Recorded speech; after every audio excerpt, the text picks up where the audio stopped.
give you drugs in hopes that it's going to take away the deadly poisons that you've ingested. They spray your skies with metals that trickles down globally and poisons you and the earth. They force vaccines into your children, reminiscent of Nazis. And you sit there and wait for leaders to do something. You all have to be leaders. So I want you to stand up now and join the army of love. Come on.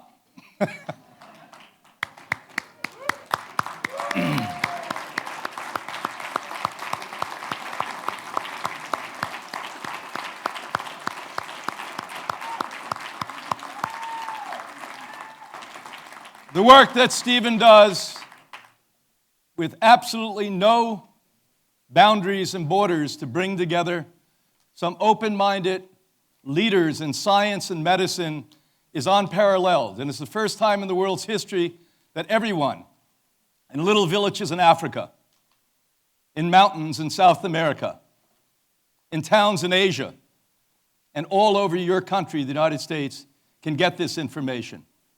And we can't let them stop that. So sit down and let's take a trip now.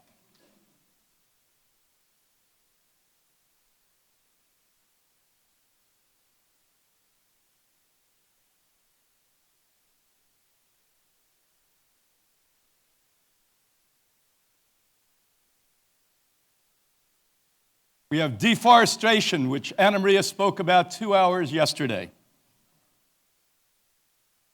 And this is what the world's slowly looking like. Not only is the Midwest on the way to doing this, they've already done it in the Middle East. 5G, the most dangerous thing they've ever proposed to put into our atmospheres. Global radiation, there's more radiation on the planet today than ever in history. You're chemicalizing your food and beverages, and putting opiates, synthetic opiates. You're sitting around watching television, getting more and more stressed with cortisol levels. You're eating animals, an ungodly thing that's not humane and, by the way, kills you and the planet. And people say it's hard, it's hard to suffer. It's not hard to change. Once you have the courage, this we allow to happen, and your so-called leaders allow it to happen.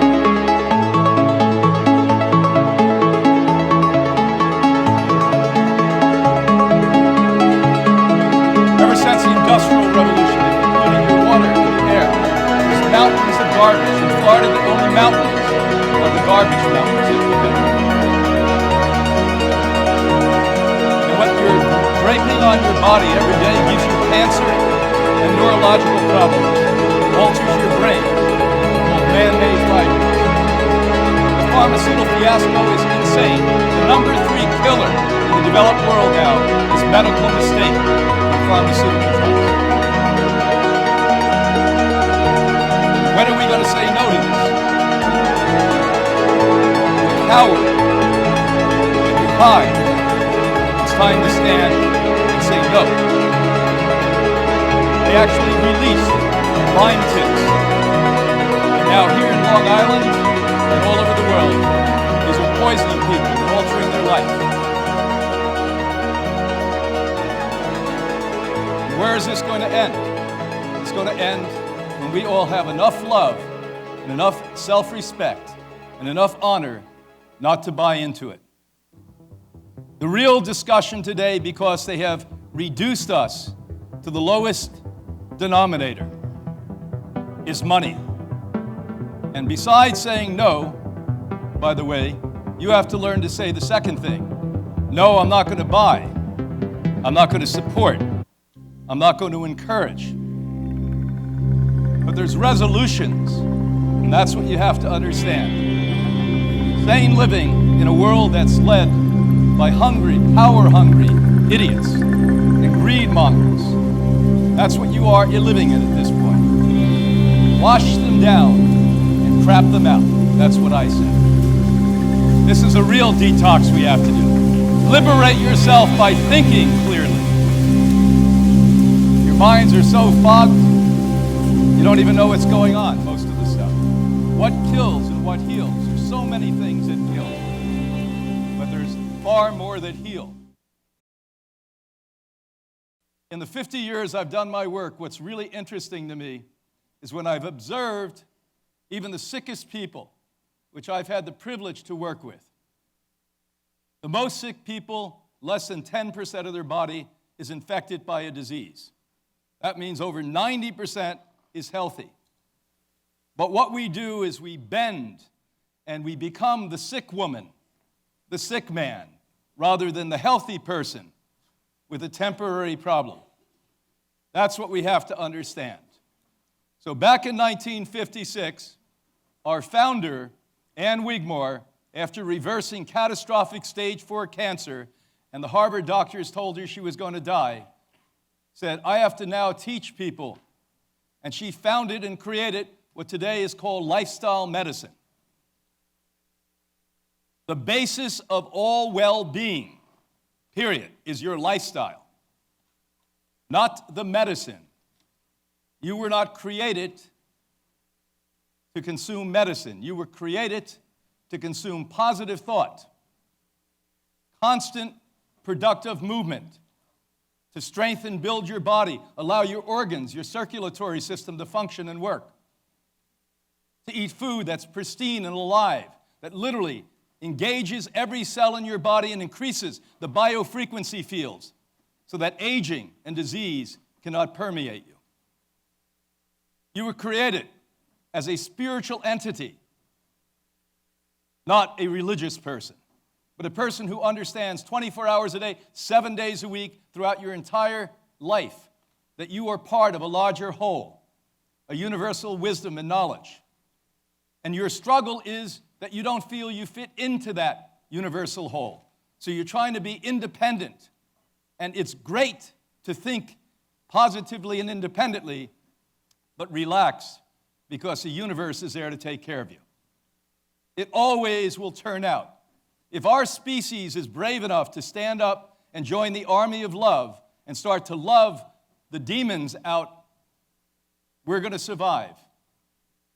But if we do not do that, and we're at that pivotal moment right now in the next 50 years, the earth is going to continue, it's going to rotate, and eventually there'll be another species, and let's hope the hell they're smarter than us.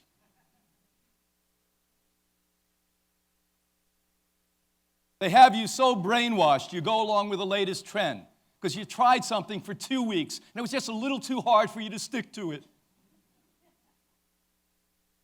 So as soon as you lose your imagination, they come up with the latest thing. Now it's a ketogenic diet. Eat all the fat you want, including butter. The last 75 years of research isn't enough to tell you that causes cancer, heart disease, strokes, diabetes. 75 years. I guess we don't believe in science like that anymore. The biggest, most idiotic thing I've ever seen people like you buy is ground up bones from a sick chicken so that your complexions can be nicer.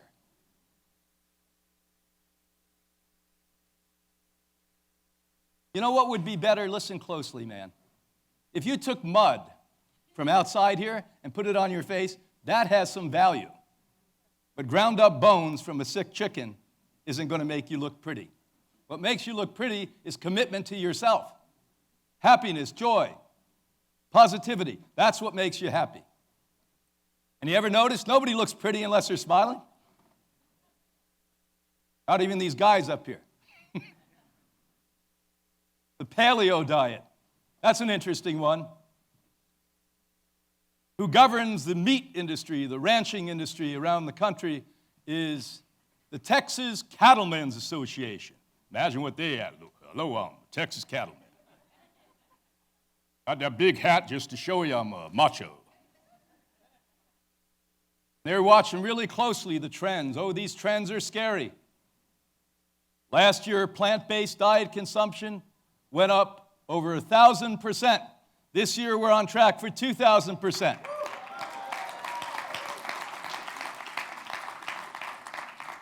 So they come up with a half-wit, non-scientific bullshit history called the paleo diet. And you say, well, I'll lose a little pounds. They reduced our imagination that health is about losing pounds. How about flourishing, thriving, having boundless energy, being joyous, being happy, being loving, being a good husband, a good wife, a good citizen, a good mother, a good father, a good friend. Isn't that what we are after? Or let's lose a few pounds. Get your act together. Now we're going to make this really simple in the beginning. What is digestible by the human body and what is not digestible? Well, I'll look at the first 2 decades of my life right here in the New York area. Everything I ate was impossible to digest. I ate animals, I ate white bread, I ate sugar, and I ate lots and lots of dessert. Matter of fact, I should have started with dessert and then worked our way down. None of that was usable by the body. So now, like most people listening today, your poor body is trying to take this nonsense and push it out. So all the energy that should be there for joy, longevity, health, and happiness is going to push garbage out of your system. And no wonder we're lethargic and lazy and confused. No wonder you're putting your kids on a cocaine drug called Ritalin. Because your kids are fed up with you, your nonsense parents. And their poor little brains are confused because you're cross-circuited with sugar. And no wonder. And how dare us put our babies, 2, 3, 4-year-old babies, on cocaine drug called Ritalin. How dare us allow heroin addicts, 80% of them, to start their heroin addiction in every socioeconomic group in the United States and in the world in a medical doctor's office. And we don't challenge that nonsense. When I was a little boy, my grandpop would drive me into the Bowery in New York. The Bowery in New York was the only place in America you saw people living on the street. Now, every single corner I stop at every single light, Americans, my fellow Americans, are on a street. And he used to say, look at those people. You got to stop. You can never take those drugs. You can never drink that drug called alcohol. Look at those poor men. And it was embedded in my mind. But look at what we tolerate today. It's unbelievable. This is what you call food. We call them pigs for a reason.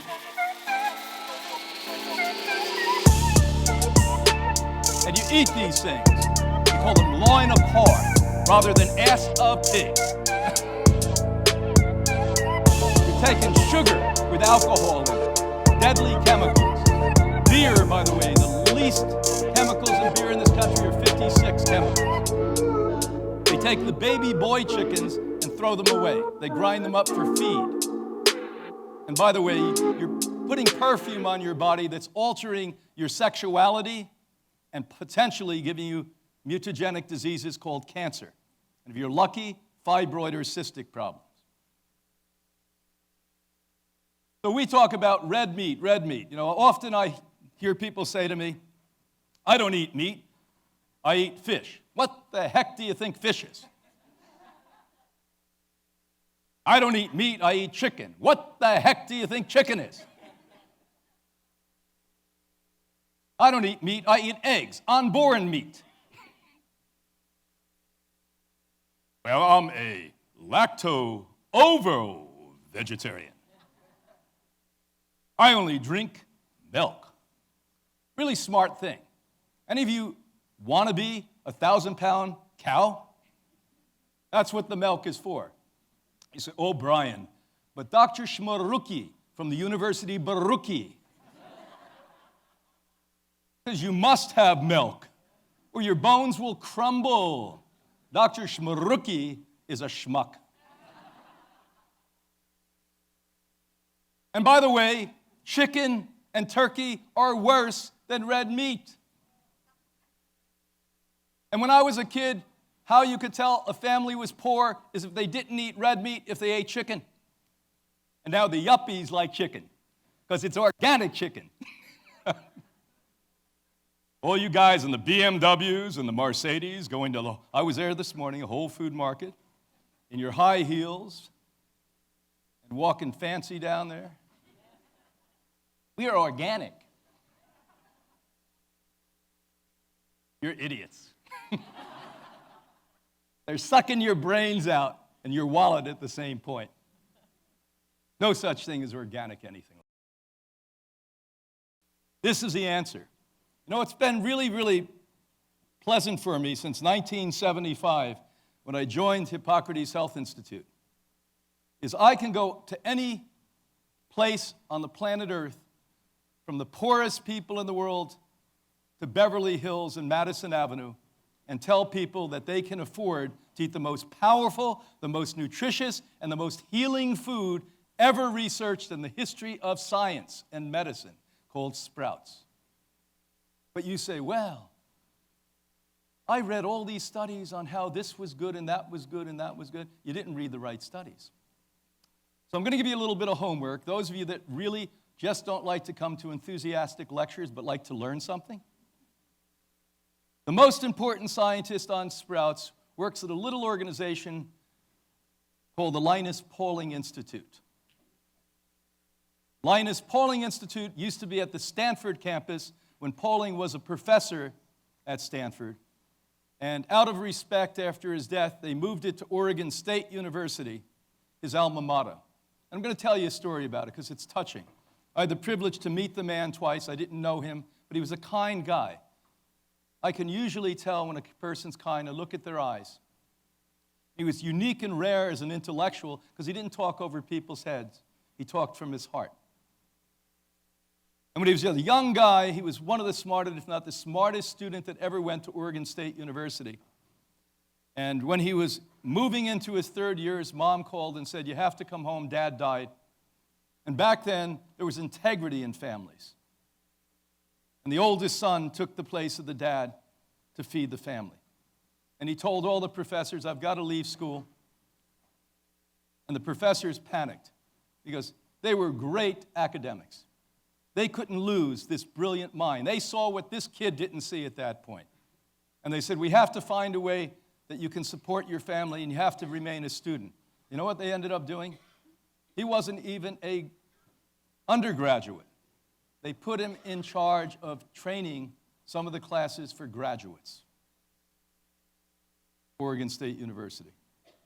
Dr. David Williams, write his name down. Dr. David Williams is the most important man on the research of sprouts globally, but there are hundreds of others. I'm giving you now the important one.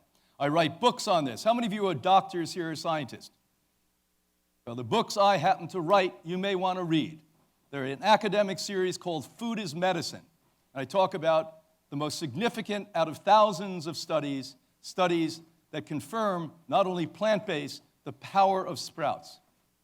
And when you think about sprouts uniquely, they are little seeds that can actually produce hundreds and thousands of other seeds. Isn't that amazing? If you have quadruplets, people freak out. How about if you were a sunflower and said, "I had 1,000 of guculets"? And every single sunflower has that. And can you imagine the power that that seed has? And you are taking hundreds or thousands of those a day and drinking them or eating them in your food. We're now taking you into quantum biology, the way that legitimate nutritionists are moving. Not talking about protein, vitamins, minerals. Interesting stuff, but old school. That's old school stuff. It's the energy, the power, the frequency, and by the way, the healing benefit we call phytochemicals. These phytochemicals are so stunning that the more we study them, the more in awe we are of them. We have never discovered a disease or a sprout that cannot address a particular disease. And every seed, every nut, every grain, every bean can be grown into a sprout. When you're spitting seeds out, don't do it. Spit them into a dehydrator, dry them, and sprout them. You're You're wasting the most powerful food we've ever researched. Broccoli sprouts, for instance, we knew the anti-cancer effect. How many of you knew about this effect? The sulforaphane.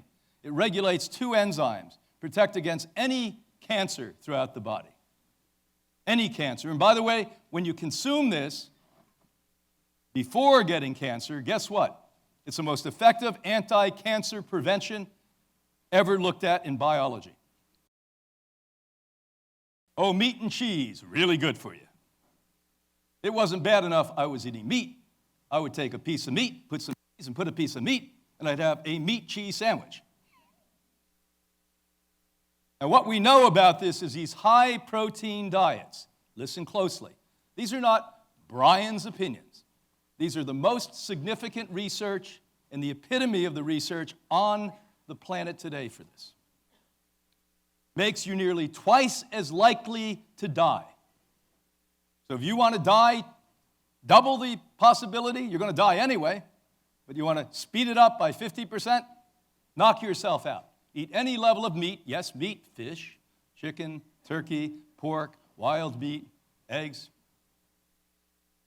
And guess what? You have 4 times greater chance of getting any form of cancer. Any of you listening to me now, it's deadly quiet in here. You're saying, oh my God, why did I have chicken McNugget today before I came? Or I went to the organic place and got organic poached eggs. My BMW. Get off your high horse. So you say, I only have healthy dairy. That's an oxymoron. No such thing as healthy dairy. How many of you know that 1 cup, 8-ounce glass, by law, in all of the developed world, yes, you listening all over the world today, as well as you New Yorkers, has permitted 750,000 pus particles in it. I will repeat a fact to you that nobody's going to tell you in the dairy industry. 1 8-ounce cup of milk, by law, everywhere in the developed world, allows 750,000 pus spores in it. You say, oh, I don't know why, I have an allergy. The pus is trying to come out your nose. And that's the stuff you see. How about the stuff in your veins, in your colon, in your heart, in your kidney? And you say, well, I have organic kefir. Milk. The latest one they've conned you on is Greek yogurt. I love Greece too, but the yogurt in Greece is the same as the yogurt everywhere else. It's yogurt. And when you look at goat and sheep, you say, well, I don't take cow's milk, I take goat and sheep. Sheep milk is almost twice as fat as cow's milk. No wonder you like it. You spin it really quick, it turns into whipped cream.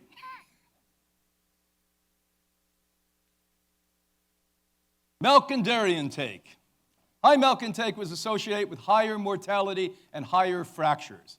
The opposite of what you've been told. Harvard University finally pinned them about 10 years ago. They said, everything you've been teaching us from the time we were kids is wrong. And by the way, on the contrary, if you want more fractures, if you want more osteoporosis, if you want more arthritis, drink milk. Or, by the way, organic Greek yogurt. Say, well, Brian, how come I've never heard this before? If I had the budget that these industries have, you'd hear it. I'd be yelling 24 hours a day, 7 days a week. You'd get up and say, I can't listen to another minute of this guy, and I'd come into your room and yell. You need to be awakened. Now, what does build the bones? And what does give you the most protein? And what does make cells strong so you don't get anemic and you don't age premature? And what does have the phytochemicals in it? And what does have the enzymes that bring life and energy back into your body? Green juice. You say, well, I take green drinks. I have 4 green apples and 1 bit of parsley and a mango. That is not a green juice. That is sugar with a tad of green in it. You've got to get rid of the sugar. I know you love it. I know you can't get rid of it. But Dr. Maruki from Baruki said, Baruch. Maron to Maruki. Maruki's wrong. We're in the new era of nutritional science. I'm not here to rehash everything that has been rehashed and obviously doesn't work. I'm here to tell you what we have done for 64 years, watching hundreds of thousands of people clinically use, and we see the results. Other people have opinions. We have massive experience. There's a big difference between an opinion. I have a lot of opinions. My wife has more opinions, and she usually wins. So these fresh juices made from all green plants are going to build the bloodstream. Remember, I don't want to get elaborate on this, but every drop of energy, including you, your whole body, comes from the sun. And green leafy plants evolved on this very planet Earth to capture the energy from the sun, which propelled life as we know it on the planet Earth. Why wouldn't you go to the place where the life begins? Well, let's go. Give me a bow and arrow. I'm going to go kill a deer. Alcohol. So a lot of people say, well, I only drink the finest aged alcohol that's all biological. That's the people who know French. It's bio booze. Booze is a poison. There is no alcohol that is healthy for you. Period. You say, well, the studies from the alcohol industry show? Oh, yes. The studies from the meat industry show? Oh, yes. The dairy industry, the bread industry, the pharmaceutical industry? Oh, yes, they show it, because that's where they invest their marketing dollars. At corrupt organizations like Harvard and Stanford and Princeton and Cornell and Oxford and Cambridge and McGill, because they want the big name boys. They want the major league boys to back them. And they tell you, well, alcohol is good. A few winters ago, because they always come out with these studies around October, November, just before the holidays. The holidays, you guys booze it up, man. You never drink in your life, you're boozing it up on the holiday. From Thanksgiving until New Year's Eve, you're in seventh heaven there. So I couldn't believe this study. I said, they are really taking the public as fools. Seemingly you are. And this came out of Denmark, their largest university. I happened to live in Denmark back in the 70s. Really nice country. They're happy as hell. And this study said, if you take 1 glass of whiskey a day, your health is going to improve. Listen to this. Your health is going to improve. But if you take 2, your life expectancy will drop by 3 years. I said, look, I know not everyone has formal educations in mathematics, but if double makes you die 3 years sooner, does half make you die in 1.5 years sooner? But you said, well, the top university in Denmark said, whiskey is good. And they say, well, the grapes inside of wine have an antioxidant effect that's good. I blow that out of the water and show about 20 studies in my academic books called Food is Medicine, that once it ferments into alcohol, this phytochemical is gone. It doesn't exist. If you just take the grape skin, that's where this antioxidant phytochemical is. Fermented in alcohol, why? Because the other thing they preserve things in. You can preserve part of a human body in alcohol for hundreds of years. Because life does not live in alcohol. Life does not live in salt. Life does not live in sugar. But you eat alcohol, and you eat sugar, and you eat salt. And you think this stuff is healthy for you, and some idiot health authority is telling you it is good for you. I wonder whose payroll she's on, or he's on. Last year, I was so happy. 2 prominent scientists, the same year, 2019, came out and said, there is no level of alcohol that's good. Now look into this. Mortality rates dramatically increase with alcohol. Alcohol consumption has been linked to an increase in a wide variety and types of cancer. Not only in the throat, esophageal forms of cancer, the larynx, but also stomach, colon, rectal, liver, breast, and ovarian cancer. Any of you want those cancers? Keep boozing it up on your organic wine. You say, well, the alcohol in wine is different than whiskey. It's the same thing. Those of you that are chemists here know what I'm talking about. If I analyze alcohol from a wine or alcohol from a whiskey, it is the same chemical composition. And guess what it is? It's highly, highly fermented sugars. Now we go back the big circle. So why do you preserve parts of bodies for hundreds of years in this stuff? Because the base of the fermentation of the whiskey is grains and sugar, of the wine is grapes and sugar, and this is a deadly poison. The other thing I want to blow out of the water here is I'm tired of them saying the governments that make billions and billions of dollars of tax dollars globally every year, alcohol and drugs. Alcohol is the worst drug that humans have ever put their hands on, destroyed more lives, killed more people, and continues to do it. That's the drug. You yuppies, stop your shit.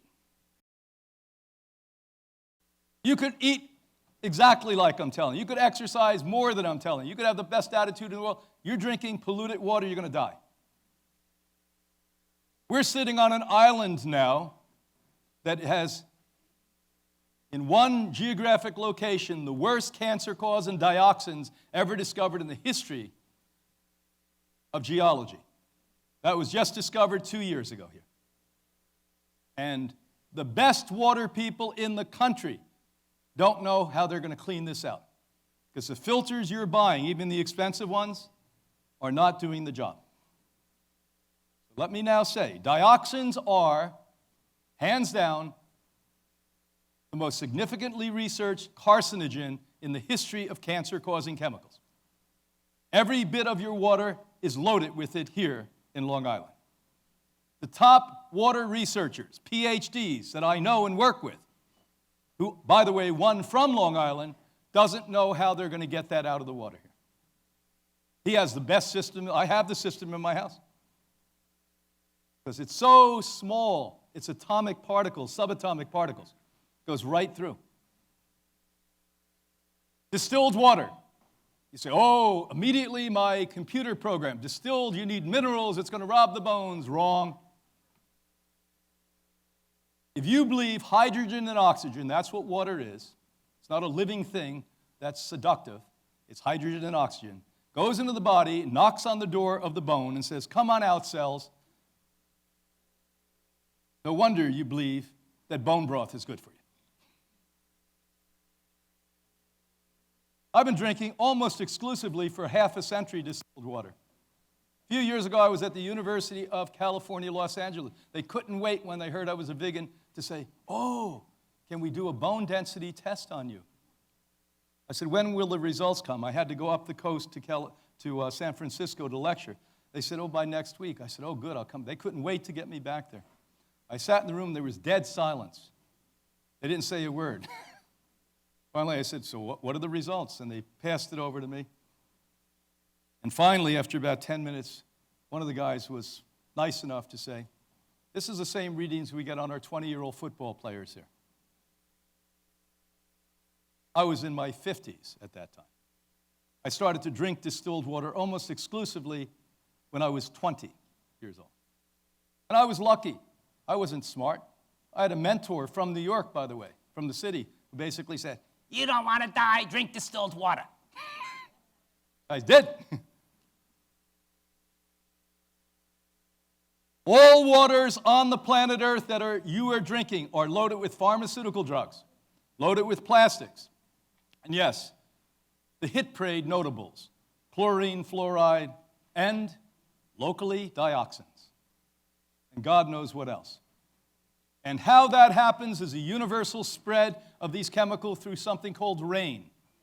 And it goes from the top of the planet to the lowest part, South Pole, North Pole, and it saturates our groundwater, and it is so small, it's almost impossible to get this stuff out unless you're separating the water from the particulate. That's why distillers do it. I know people that literally, we've tested, they bought $15,000, $20,000 units. It takes 3 or 4% out. They had to scrap $20,000 units and buy distillers, which, by the way, are a lot less expensive, I can tell you. Although we tell you not to eat a lot of fruit, there's overwhelming evidence that fruit has powerful antioxidant agents preventing cardiovascular disease, cancers, etc. The problem is 80% of you, 85% of you shouldn't eat any level of sugar because you are in trouble. 6 out of 10 of us are sugar addicted to such a point we have either beginnings of or full blast low blood sugar, which is a precursor of diabetes type 2. Once again, I'll repeat, 60% of the population I am now addressing either has low blood sugar, on the way to low blood sugar, from low blood sugar hypoglycemia to diabetes, and you'll eventually get diabetes. Diabetes is one of the fastest growing diseases in the history of medicine.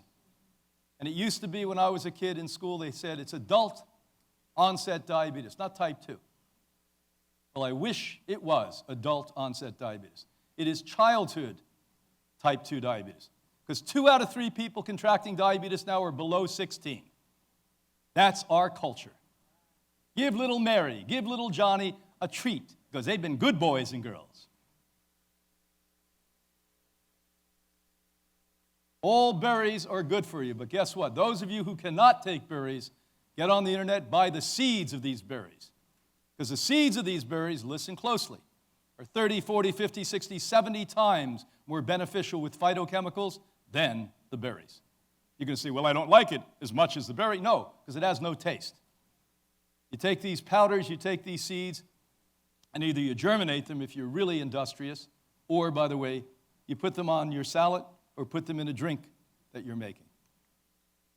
Evidence is accumulating, and the consumption of berries may be a strategy to forestall, even reverse age-related neuronal deficiencies. Anyone know what they are? Neurological deficiencies.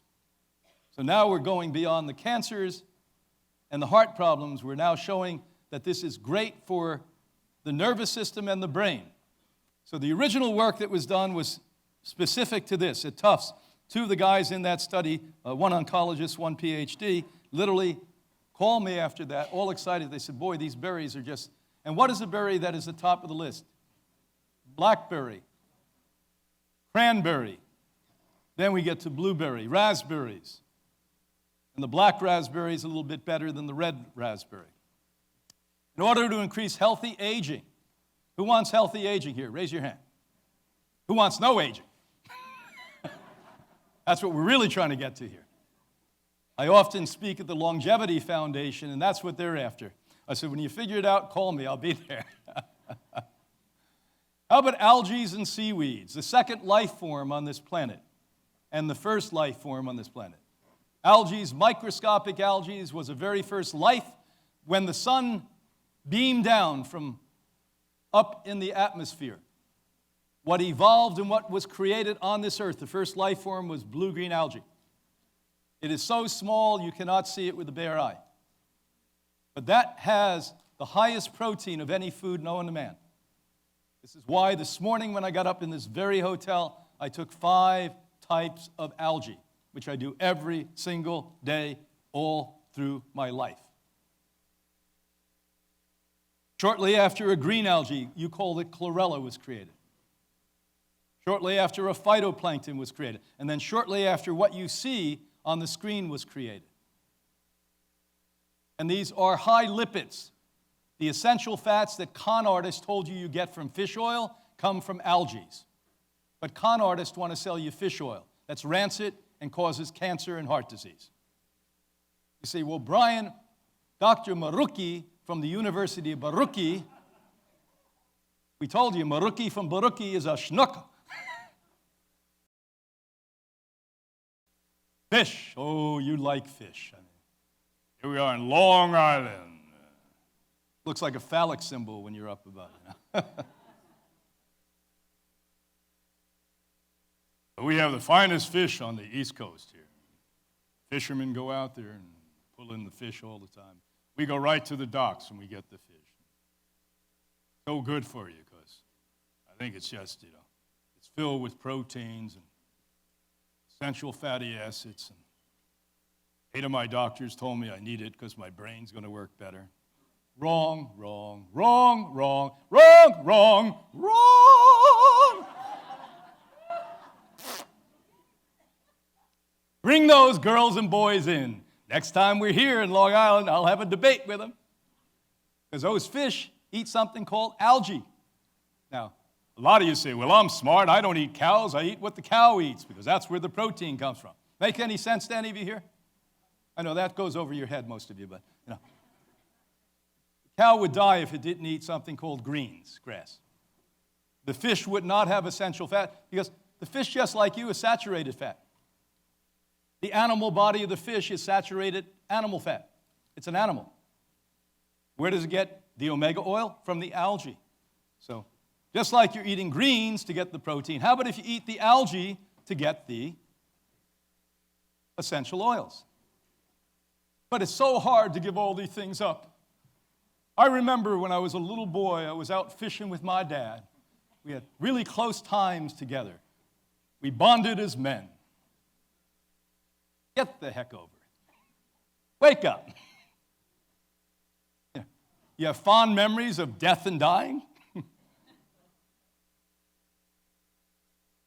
Excessive fish. This is what they call excessive fish intake. This is what I used to eat in one day. 3 to 4 servings per month. Who eats 3 or 4 servings of fish on Long Island per month? You're doing that every day because Dr. Baruchi from the University of Baruchi told you. Good for you. And you've read on the internet that reliable source of data that's being completely manipulated and controlled by corporate interest. This is a problem. Now, mercury happens to be the nicest metal in it. How many of you read my book, Killer Fish? Killer Fish gets to mercury somewhere way in the back of the book. That's the nicest thing you find in fish. So the smart people here, the educated people here say, fish, mercury. How about every ungodly chemical known to man in fish? There is no chemical that man has ever created we don't find in fish. Let me put it in very clear words. They studied bodies of fish, every single aspect of the planet Earth, from the top to the bottom.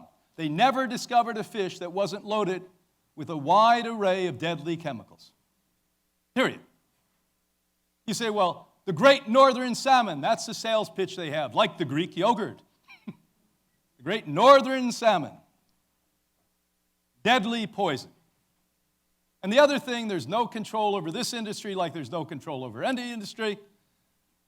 They can call it great northern salmon, and most of it comes from cesspool factory farms in China, where they put hundreds, listen closely, hundreds of fish in an area where several fish should be.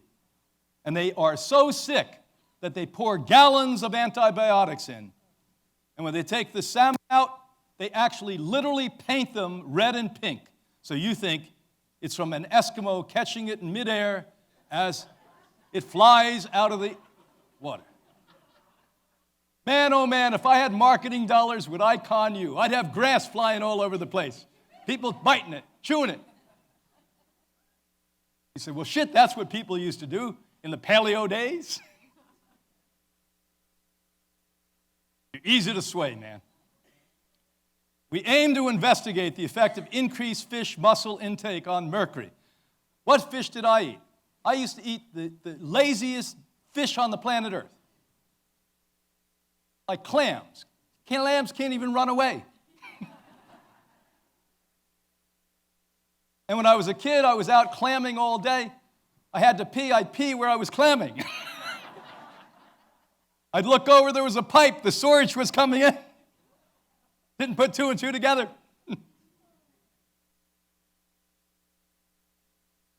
How about lobsters? These things lay at the bottom, and all the crap that falls to the bottom, that's what they eat. And it wasn't bad enough we ate lobsters, but we used to dip them in butter. Well, we really want a heart attack this time. Who's the guy that did The Sopranos? What was his name? The beautiful guy. Yeah, Nandofi. The guy was eating lobster and steak when he died. No wonder the hell he died. He died at what, a 50-year-old man? Even though he was a mob boss, the lobster got him. So now you say, well, poultry. How many of you read my book, Poison Poultry? Yeah, because that's what it is. There is no such thing as organic poultry. Who governs the so-called organic meat industry is the meat industry. And I actually show you pictures. I do a whole 2-hour conference on this, of the factory farm where they don't even bother to put a sophisticated sign on it. They get some guy with paint to say organic on the side, and they open the window 30 minutes a day, and they call it free range. There's nothing I'm joking about. This is funny and sick, but I'm not joking. It's what they do. The eggs, they love the cageless eggs. You yuppies love that cageless egg stuff. You don't know what the hell it is, but you want to buy it. It even costs more money. Because now they don't have to buy those expensive stainless steel cages. So now the poor animals walk on top of one another. And we now know on an average there's a 15% higher death rate in the cageless egg factory farms.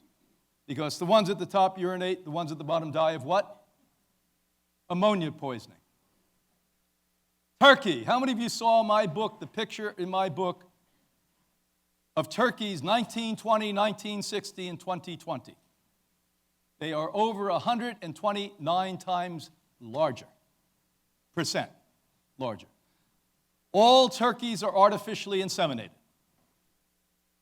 Turkeys can no longer mount one another and make love.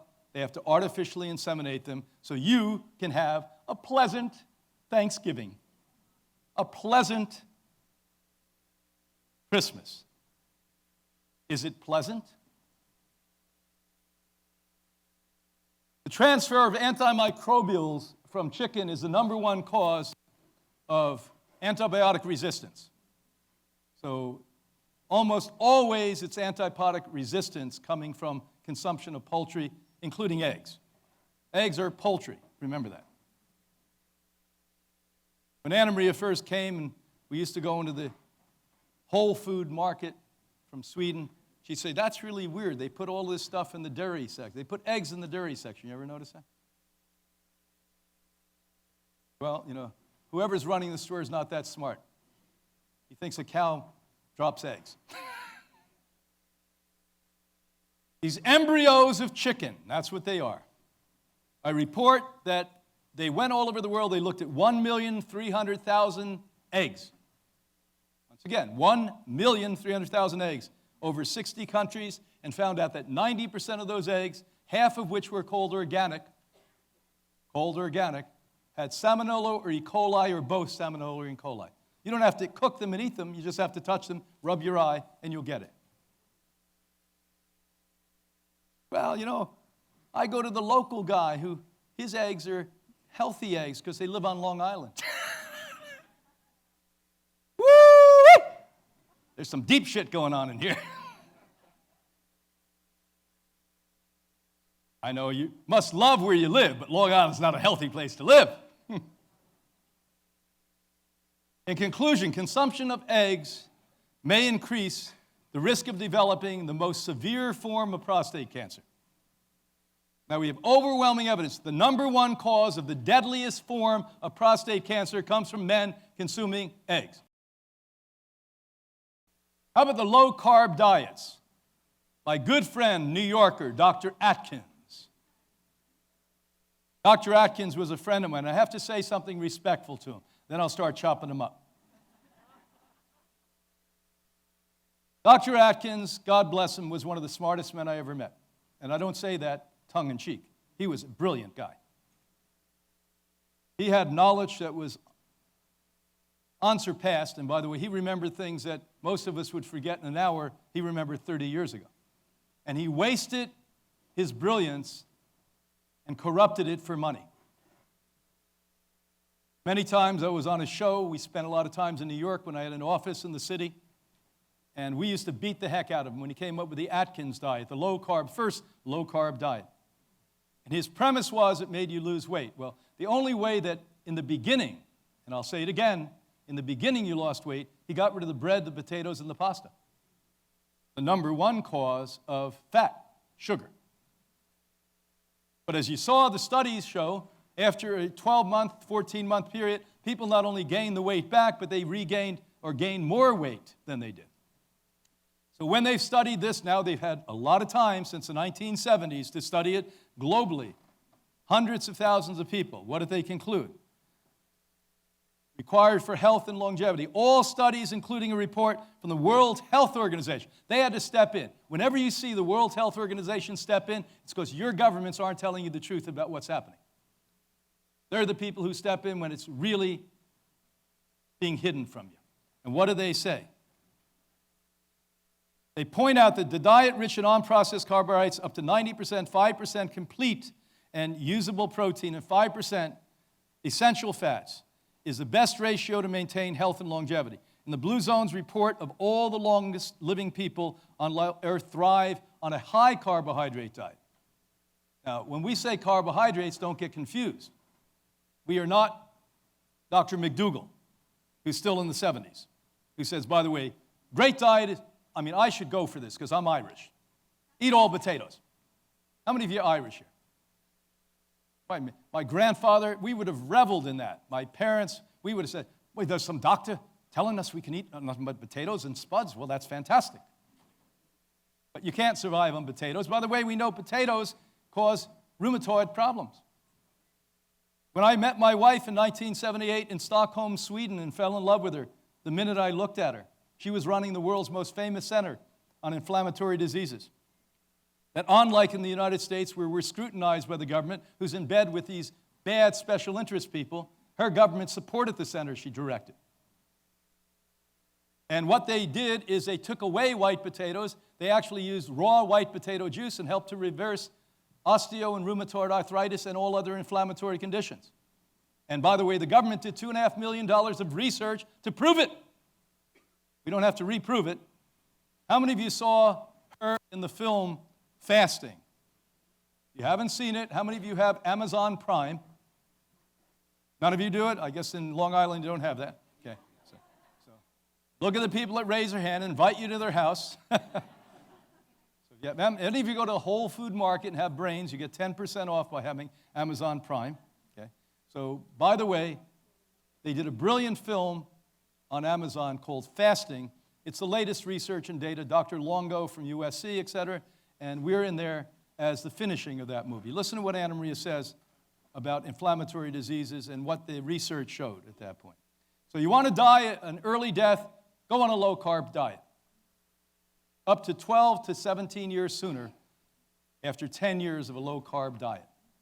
Low-carb diets after 1 decade, 12 years, 14 years, 16 or 17 years sooner, death. That's the real research.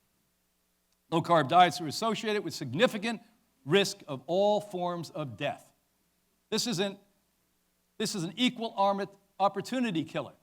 This doesn't only give you cancer or heart disease or diet, it gives you all of those things, or maybe one or two of those things.